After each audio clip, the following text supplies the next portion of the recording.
और उसी समय जो है विश्वामित्र जी का अयोध्या में आगमन हुआ। जिस समय विश्वामित्र जी अयोध्या में आगमन हुआ तो जरा विचार करना, विश्वामित्र जी अयोध्या में किस लिए आए? विश्वामित्र, क्योंकि विश्वामित्र का नाम क्या है? बोले विश्वामित्र। विश्वामित्र कहते हैं जो पूरे विश्व का मित्र हो या जिसका पूरा विश्व मित्र हो उसका नाम है विश्वामित्र। जब पूरे विश्व का मित्र विश्वामित्र है तो ईमानदारी से बताओ, तो विश्वामित्र जी का काम भी पूरे विश्व के लिए था कि नहीं था? विश्वामित्र जी क्या करते थे? बोले जय जप जग जोग मुनि करही। विश्वामित्र जी अपने आश्रम में रहकर नित्य प्रतिदिन भगवान का जाप करते थे और इसके पश्चात यज्ञ करते थे। जैसे रमपुरा में यज्ञ हो रहा है इसी तरीके से। लेकिन विश्वामित्र जी का यज्ञ जो है पूर्ण नहीं हुआ। क्यों? क्योंकि विश्वामित्र जी जैसे ही यज्ञ करने बैठते थे तो मारी सुबाहु यज्ञ पर आक्रमण कर देते थे, यज्ञ को विध्वंस कर देते थे। इसका मतलब हुआ कि त्रेता में मारी सुबाहु जो थे वो यज्ञ होना नहीं चाहते थे कि यज्ञ हो और विश्वामित्र यज्ञ करे। और प्यारे ऐसा मत समझना कि त्रेता में काल में ही ऐसा होता था। आज हम देखते हैं कि कई जगह कलयुग में भी ऐसा होता है। कई महात्मा यज्ञ करते हैं तो किसी लोगों को दिक्कत होती है। तो आज भी यदि जिन लोगों को यज्ञ से दिक्कत होती है तो आज उन्हें कलयुग के मारी सुबाहु माना जाए। ठीक है? आज यदि आज के जीवन काल में जिन्हें यज्ञ से दिक्कत हो, जो यज्ञ में विरोध पैदा करें, तो उन्हें कलयुग के मारी सुबाहु मानना कन्फर्म है, शास्त्र कहता है। क्या? क्योंकि प्यारे विश्वामित्र बोले विश्वामित्र अरे मुनि ज्ञानी और बसई विपिन शुभ आश्रम जानी। जय जप जग जोग मुनि करही अति मारीच स्वभाव डरही। ये संत का स्वभाव होता है। इसके बाद भी विश्वामित्र जी निरंतर यज्ञ करते रहे। लेकिन जब विश्वामित्र जी ने देखा कि यज्ञ पूर्ण नहीं हो पा रहा तो उसी समय गादि तनय मन चिंता व्यापी हरिविन मरे न निश्चर पापी। किसी ने कहा विश्वामित्र जी से, आपके जीवन में जब तप सब था, यज्ञ था, आपके जीवन में आस्था थी, परमात्मा के प्रति विश्वास था, लेकिन इसके बाद भी आपने मारी स्वभाव का अंत क्यों नहीं किया? देखो, ये सज्जन की पहचान होती है। विश्वामित्र जी ने कहा, मैं यदि चाहता तो अपने तपस्या के बल पर मारी स्वभाव का अंत कर देता, लेकिन महात्मा ने कहा कि अब महात्मा मारी स्वभाव का अंत नहीं करेगा। क्यों? क्योंकि इस धरती पर परमात्मा आ गया है, और जब धरती पर परमात्मा हो तब महात्मा ने कहा अपनी आस्था के द्वारा नहीं, अब तो परमात्मा के द्वारा ही मारी स्वभाव का अंत होगा। और परमात्मा के लिए कहाँ गए? बोले गादि तनय मन अरे चिंता व्यापी। चिंता रही, लेकिन चिंता प्यारे चिंतन में बदल गई के हारी बिन मरहे न निश्चर पापी। देखो, जैसा जीवन में नाम हो वैसा काम होना चाहिए, लेकिन आज हम देखते हैं जैसा नाम है वैसे लोगों के काम नहीं है। नाम तो है ब्रह्मचारी, और जब उनके आश्रम में जाओ, नाम तो है ब्रह्मचारी, और उनके आश्रम में जाओ तो 2-4 बच्चे खेलते दिखते हैं, तो नाम के अनुसार रहा आश्रम। नाम तो है मौनी बाबा, और जब आश्रम में जाओ तो वो इतना बोलते हैं कि मौन ही नहीं रहते हैं। तो नाम के अनुसार काम होना चाहिए कि नहीं? एक व्यक्ति हमारे पास आया, उसने हमें प्रणाम किया, तो हमने कहा बेटा तुम्हारा नाम क्या है? बोले स्वामी जी हमारा नाम है पृथ्वीपति। जैसे ही उसने कहा कि हमारा नाम है पृथ्वीपति, तो हम तुरंत अपने सिंहासन से उठे और खड़े हो गए नीचे। उसने कहा बोले स्वामी जी आप खड़े क्यों हो गए? हमने कहा तुम्हारा नाम ही ऐसा था, क्या करें? बोले नाम से क्या मतलब? हमने कहा तुम्हारा नाम है पृथ्वीपति और तुम पृथ्वी के पति हो, और जिस पृथ्वी पर हमारा सिंहासन रखा है और जिस पर हम बैठे हैं तुम उसी पृथ्वी के पति हो, तो तुम जैसे ही आए तो मुझे उतर कर खड़े हो जाना चाहिए। बोले नहीं नहीं स्वामी जी इसका मतलब ये नहीं है, हमारा जो है नाम ही है। बगल वाला बोला बोले स्वामी जी इनका नाम पता है आपको, पृथ्वीपति कैसे पड़ा? हमने कहा कैसे रखा गया? बोले इनके यहाँ 5000 एकड़ जमीन थी, 5000 एकड़ जमीन थी। हमने कहा तो 5000 एकड़ थी, तो बोले इसलिए इनके बाबा ने इनका नाम जो है पृथ्वीपति रख दिया। हमने कहा ये तो बहुत अच्छी बात है, लेकिन बोले स्वामी जी विडंबना एक और है। हमने कहा बात क्या है? बोले अब इनके यहाँ 5 एकड़ जमीन नहीं है, बोले पूरी जुए में जो है ये हार गए। हमने कहा नालायक, तुम्हारा जैसा नाम तुम्हारे बाबाओं ने रखा वैसा काम तुम्हारे जीवन में नहीं रहा, इसलिए मैं निवेदन करूं जैसा जीवन में नाम हो वैसा जीवन में काम होना चाहिए। तुम पृथ्वीपति थे, तुम्हारे बाबा 5000 एकड़ जमीन छोड़ गए, तुमने जो है पूरी जमीन जुए में बेच खाई, इसलिए तुमने नाम के अनुरूप काम नहीं किया। लेकिन मानस के सिद्धांत को देखो, बोले विश्वामित्र जी ने जैसा नाम रहा वैसा काम भी विश्वामित्र ने किया। आज पूरे जगत के हित के लिए विश्वामित्र जी अपने आश्रम में यज्ञ करते हैं, पूरे जगत का हित चाहते हैं। और जब प्यारे देखा कि भगवान का अवतार, बोले तब मुनिवर मन अरे कीन विचारा, और फिर वो अवतारे हरण महिवारा। उसी समय प्यारे विश्वामित्र जी, उसी समय विश्वामित्र जो है अयोध्या की भूमि पर आते हैं। लेकिन विचार करना, अयोध्या की भूमि पर जिस समय विश्वामित्र जी आए, और विश्वामित्र जी ने जिस समय चक्रवर्ती सम्राट राजा दशरथ से राम लक्ष्मण को नहीं मांगा, क्या कहा? बोले अनुज समेत हरिदेव रघुनाथा, और निशिचर बध में होमु सनाता। किसी ने कहा कि विश्वामित्र आप हमारी स्वभाव को मानने में समर्थ हैं, लेकिन विश्वामित्र जी ने कहा मैं मारने में समर्थ तो हूं, लेकिन इस बार मैं मारी स्वभाव को मारने के लिए नहीं। बोले फिर? क्योंकि यदि मार तो मैं भी सकता था, यदि मैं मारी स्वभाव को मार देता तो पुनः धरती पर पैदा हो जाते। लेकिन याद रखना, आज विश्वामित्र जी ने कहा आज मैं मारी स्वभाव को मारने के लिए नहीं, बल्कि मारकर तारने वालों को मांगने आया हूं, जो मार कर बोले तार भी सके। क्यों? क्योंकि संत नहीं चाहता है कि जीवन में मारीच मरे और फिर दूसरा मारीच पैदा हो। विश्वामित्र जी चाहते थे कि मारीच मरकर जो है मारीच का मोक्ष हो जाए प्यारे। लेकिन विचार करना, जिस समय चक्रवर्ती सम्राट राजा दशरथ ने राम लक्ष्मण भरत शत्रुघ्न को अभी विश्वामित्र जी के समक्ष प्रणाम नहीं करा। क्यों? क्योंकि राजा दशरथ विचार करने लगे कि विश्वामित्र जी अयोध्या में क्यों आए, क्योंकि जब जब विश्वामित्र आए हैं तब तब कोई ना कोई बड़ी घटना घटी। क्यों?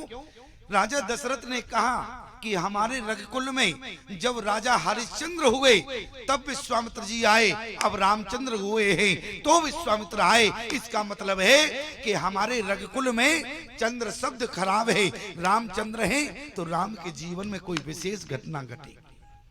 लेकिन विश्वामित्र जी ने मन ही मन में कहा कि राजन चिंता मत करो। क्यों? क्योंकि हरिश्चंद्र हुए तो विश्वामित्र ने हरिश्चंद्र को बर्बाद कर दिया, उजाड़ दिया हरिश्चंद्र को। लेकिन राजन अब तुम्हारे रघुकुल में रामचंद्र हुए हैं तो उसका प्रायश्चित करने के लिए विश्वामित्र आया है। इसलिए रामचंद्र को जीवन में उजाड़ने के लिए नहीं, बल्कि रामचंद्र का जीवन में घर बसाने के लिए विश्वामित्र आए हैं। इसलिए विश्वामित्र जी ने कहा अब हम प्रायश्चित करने के लिए आए। लेकिन विश्वामित्र जी को जिस समय बोले करे बेनती,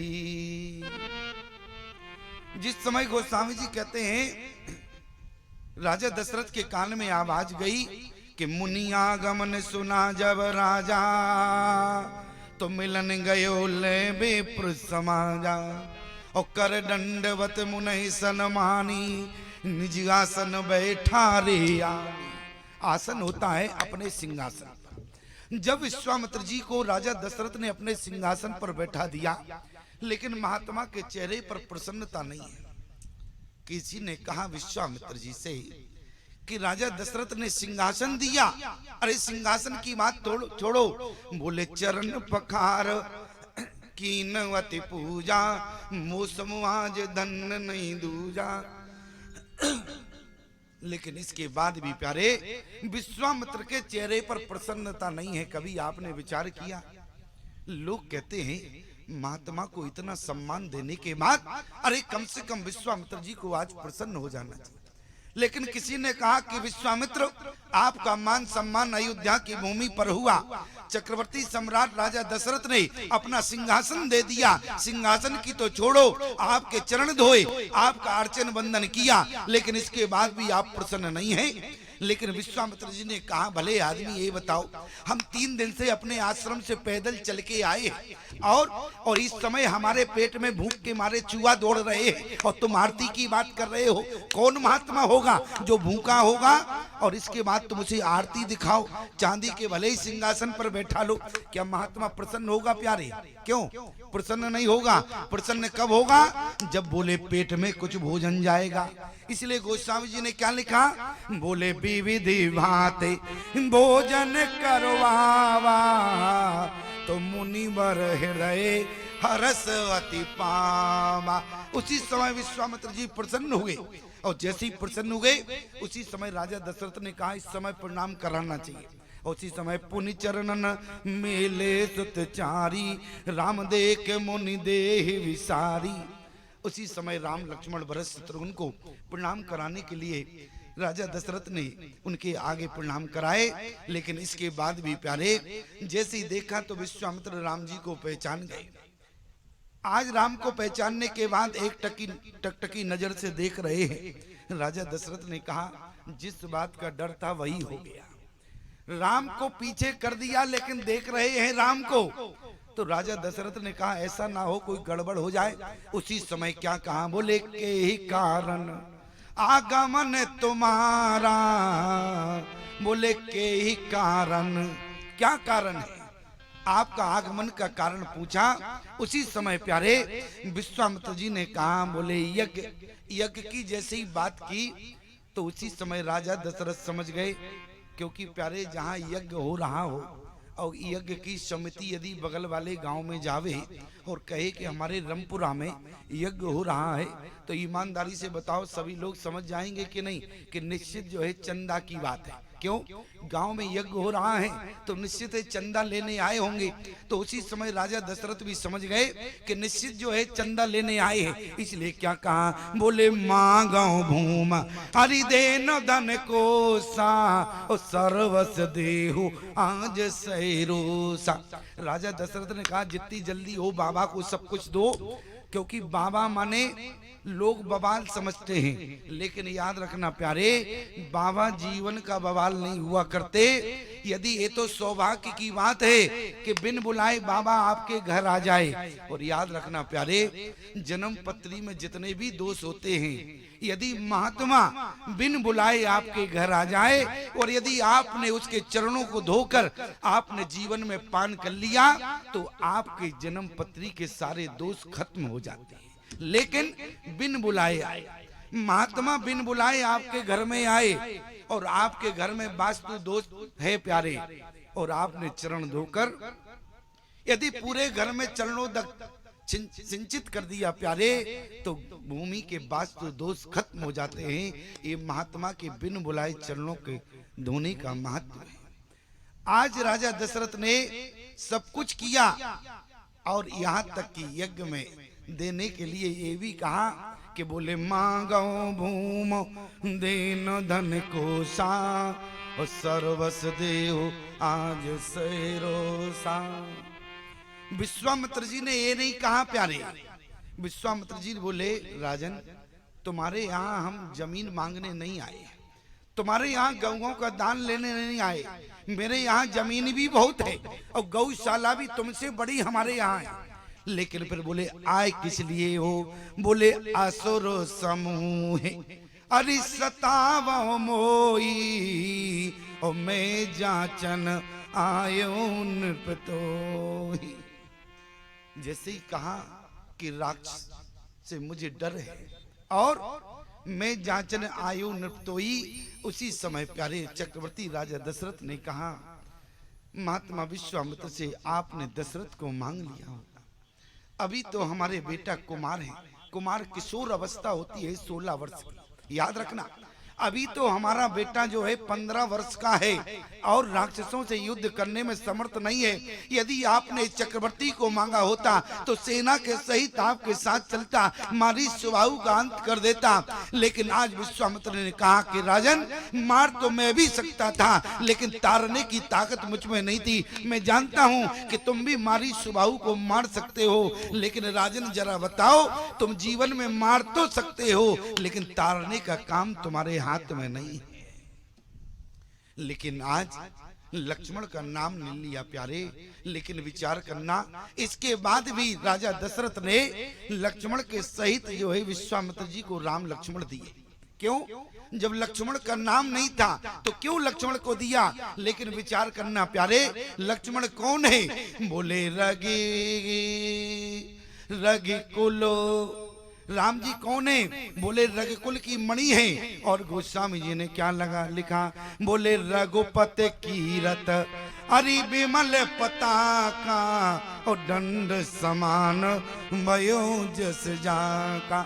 रघुकुल की कीर्ति कौन है? बोले राम जी हैं। याद रखना, यदि रघुकुल की कीर्ति राम जी पताका है, पताका कहते हैं झंडे को, तो यहाँ दशरथ जी ने विचार किया यदि विश्वामित्र जी यदि हमारे रघुकुल की कीर्ति का झंडा लेने आए हैं तो रघुकुल में लक्ष्मण रूपी डंडा भी है, तो क्यों ना जब झंडा मांग रहे हैं तो झंडे के साथ डंडा भी देना पड़ेगा।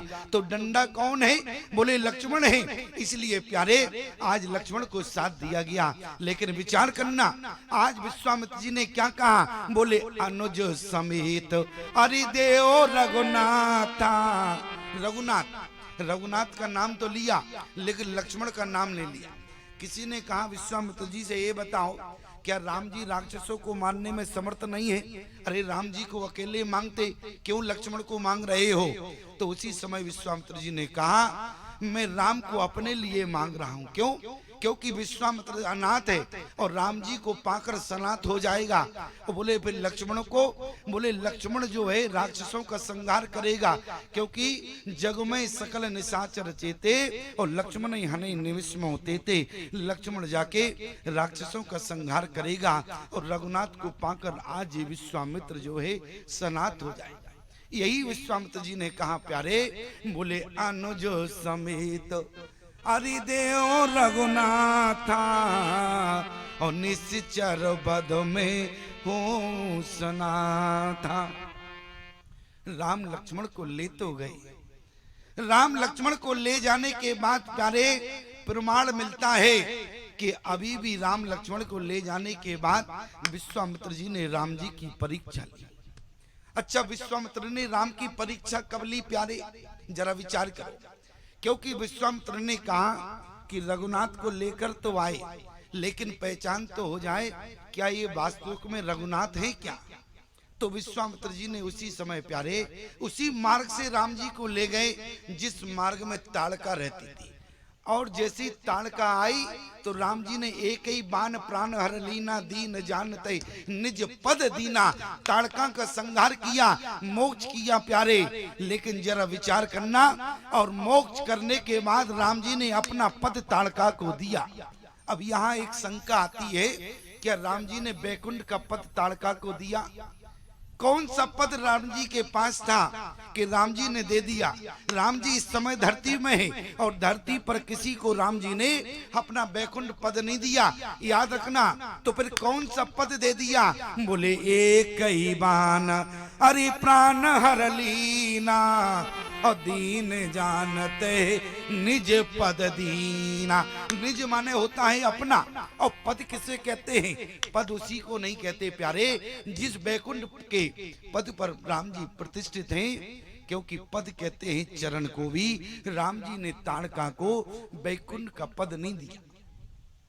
कुछ लोग श्रवण कराते हैं प्यारे कि ताड़का की हड्डियों की पादका बनी थी, और वो पादकाएं 14 वर्ष जो है अयोध्या के सिंहासन पर बैठी।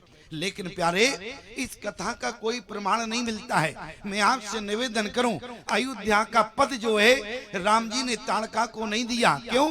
क्योंकि अयोध्या का पद जब राम जी के पास था नहीं, तो क्यों जो है अयोध्या का पद दिया? प्यारे मैं आपसे निवेदन करूं, अयोध्या का ताड़का को पद नहीं बल्कि अपना चरण कमल जो है ताड़का को दिया। जैसे ताड़का को बाण लगा, ताड़का के अंतःकरण से एक ज्योत निकली प्यारे, और भगवान के चरणों में समा गई। विश्वामित्र जी ने देखा, बोले एक ही बाण अरे प्राण हर लीना, और दीन जानते निज पद दीना। और जैसे ही पद दिया तब गोस्वामी जी ने लिखा है कि तब ऋषि निज नाथ जी चीनी, विद्या निधि कहो विद्या दीनी। तब अपने रघुनाथ को पहचान लिया कि यही हमारे रघुनाथ हैं प्यारे। मैं आपसे निवेदन करूं, आज विश्वामित्र जी ने क्या मांगा? बोले अनुज समेत अरि देव रघुनाथा, और निश्चर बद में हो सनाथा। आज क्या मांगा? बोले बेटा मांग रहे। लेकिन विचार करना, 60,000 वर्ष की आयु में जिसको बेटा मिला हो, 60,000 वर्ष की आयु में जिसको बेटा मिला हो, आज उससे बेटे को मांगने आए, उस पिता की छाती पर क्या बीत रही है? आज विश्वामित्र जी से राजा दशरथ ने कहा कि आज मैं बेटा देने को तैयार हूं, लेकिन क्या करें? आपको देना भी चाहते हैं लेकिन बोले दे नहीं पा रहे हैं। बोले सब सो तो प्रिय मोहे अरे प्राण की नाही, लेकिन राम देत नहीं बनते गुसाई। राम को देते नहीं बनना। किसी ने कहा अरे यज्ञ से आपको बेटा प्राप्त हुए हैं, आज यज्ञ की रक्षा के लिए क्या आप अपने बेटे को नहीं दे सकते? लेकिन आज इस समय राजा दशरथ ने क्या कहा? हाथ जोड़े एक पिता खड़ा। आज विश्वामित्र जी के चरणों में अपना सिर रख दिया। आज राजा दशरथ ने क्या कहा? अवधिपति को मांगो, अवधि को भी मांगो मांगो, मगर तुम अवधि के दुलारे न मांगो। अवधिपति को मांगो, अवधि को भी मांगो मांगो, मगर तुम अवधि के दुलारे न मांगो। अवधिपति को मांगो, अवधि को भी मांगो, मगर तुम अवधि के दुलारे न मांगो। अवधिपति को मांगो।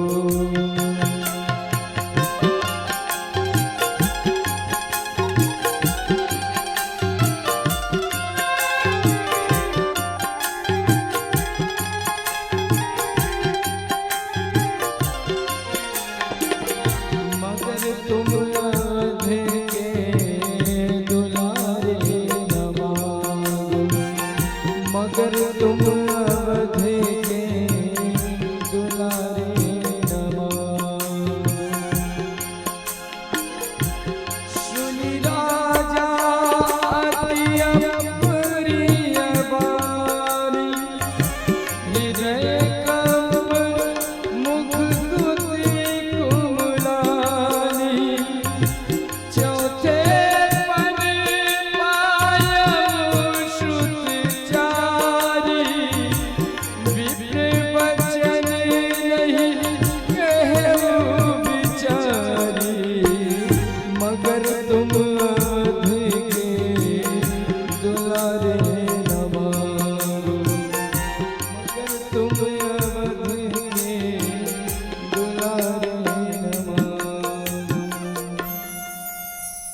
महात्मा विश्वामित्र जी के मुनि के चरणों में राजा दशरथ सिर रखे पड़े। चौथे पन में जिसने संतान को प्राप्त किया हो, किसी ने कहा कि बेटे के प्रति इतना मोह है, अरे जिस यज्ञ से बेटा हुए आज उस यज्ञ की रक्षा के लिए दे देना चाहिए। लेकिन एक बूढ़े बाप ने क्या कहा, अवधिपति को मांगो, अवधि को भी मांगो मांगो, मगर तुम अवधि के दुलारे न मांगो, अवधिपति को मांगो। क्यों?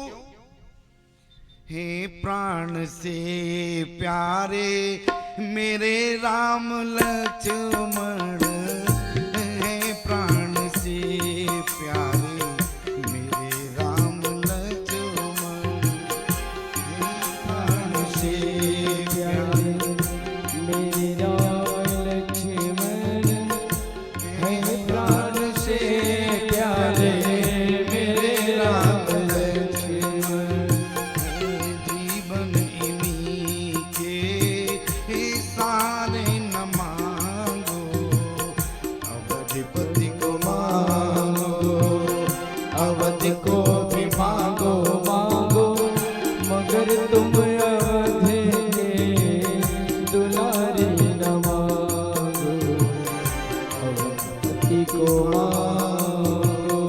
उजाला इन्हीं से कौशलपुरी में, कौशलपुरी के सितारे न मांगो, अवधिपति को मांगो, अवध को भी मांगो, मगर तुम अवधि के दुलारे न मांगो। आज देते नहीं बनना। उसी समय वशिष्ठ का आगमन हुआ। विश्वामित्र जी विचार करते हैं, लेकिन उसी समय चक्रवर्ती राजा दशरथ ने भी विचार किया कि अब शायद वशिष्ठ आ गए, इसलिए विश्वामित्र जी अब ना मांगे। क्यों? क्योंकि विश्वामित्र और वशिष्ठ का विरोध था। विश्वामित्र ने वशिष्ठ के 100 पुत्रों का वध कर दिया। राजा दशरथ को लगा कि अब शायद नहीं मांगेंगे। लेकिन प्यारे, जिस समय विश्वामित्र और वशिष्ठ एक दूसरे की छाती से मिले, राजा दशरथ धरती पर धड़ाम से गिर पड़े। अब तो राम लक्ष्मण को देना पड़ेगा। क्यों? अरे दोनों विरोध वाले महात्मा आज अयोध्या की धरती पर दोनों की छाती मिल रही है। इसका मतलब दोनों महात्माओं के बीच का विरोध समाप्त हो गया। लेकिन वशिष्ठ ने कहा कि राजन, जिस यज्ञ से तुम्हें बेटा प्राप्त हुए, क्या उस यज्ञ की रक्षा के लिए बेटाओं को नहीं दोगे? लेकिन उसी समय राजा दशरथ ने कहा, क्या करें, देते नहीं बनना। राजन, जिस पद पर तुम बैठे हो उसी पद पर विश्वामित्र को बिठा दो, आज देते बन जाएगा। लेकिन राजा दशरथ ने कहा कि गुरु वशिष्ठ से मैंने उसी पद पर बैठा दिया। किस पद पर बैठाया? बोले निज आसन बैठा रे आनी। मैंने अयोध्या के पद सिंहासन पर मैंने विश्वामित्र महात्मा को बैठा दिया। अब इसके बाद हमारे पास कोई पद नहीं है। कौन सा पद है जिस पर अब बैठा दें? जो पद हमारे पास था उस पद पे विश्वामित्र को बैठा दिया। लेकिन इसके बाद भी गुरु वशिष्ठ ने कहा कि राजन, विश्वामित्र तुम्हारा वो पद लेने के लिए नहीं आए। आज तुमने सिंहासन पर बैठा दिया। अयोध्या का पद माने अयोध्या के सिंहासन पर बैठा दिया। लेकिन आज विश्वामित्र तुमसे अयोध्या के सिंहासन पर पद पर नहीं, बल्कि जिस पद पर तुम हो, आज कहा कि गुरुवर, मैं अयोध्या के सिंहासन के पद पर तो विराजमान हूं। आप किस पद की बात कर रहे हैं? यहाँ लोग समझाते हैं कि बहू की विधि नहीं बताई वशिष्ठ ने, बल्कि क्या कहा? बोले उसी समय निरपसंदेह नास के पावा। उसी समय वशिष्ठ ने कहा कि राजन, अरे अयोध्या के पद की बात नहीं कर रहे हैं। बोले जिस पिता के पद पर तुम बैठे हो उसी पिता के पद पे विश्वामित्र जी को बिठा दो, तुम्हारा मोह समाप्त हो जाएगा। इसलिए गोस्वामी जी कहते हैं उसी समय क्या किया। बोले तुम मुनि पिता अरियान नहीं को, ओ मेरे प्राण नाते सुत दो। अब पिता के पद पे विश्वामित्र जी को बैठा दिया प्यारे, और विश्वामित्र जी यहाँ पर राम लक्ष्मण को लेकर साथ जाने लगे। उसी समय राम ने कहा कि गुरुदेव कि माता जी से भी आज्ञा ले लें तो कैसा रहेगा। विश्वामित्र जी ने कहा एक बात समझ में नहीं आई। बोले जिसके पिता ने देने में इतना समय लगाया हो, और माता तो और ज्यादा ममतामयी होती है, और कहीं माता ने 2-4 दिन लगा दिए तो हमारा यज्ञ पूर्ण नहीं हो पाएगा। लेकिन प्यारे यहाँ दशरथ की तो ममता दिखती है, लेकिन माँ कौशल्या की ममता नहीं दिखी। क्यों? क्योंकि माँ कौशल्या जानती है कि संतान को जीवन में महात्मा से दूर नहीं रखना चाहिए। अरे महात्मा का सानिध्य जब मिले उसी समय संतान को महात्मा के समीप दे देना चाहिए, क्योंकि महात्मा के समीप करने से संतान संस्कारी होती है, और जितना महात्मा से दूर रखोगे तो संतान शैतान बन जाती है। आज विश्वामित्र जी के साथ मां कौशल्या का रोकने का प्रमाण किसी ग्रंथ में नहीं मिलता है। आज जैसे ही विश्वामित्र जी ने राम लक्ष्मण को लेकर गए तो गोस्वामी जी ने क्या कहा। बोले श्याम गौर सुंदर दो भाई, ओ विश्वामित्र महानिधि पाई।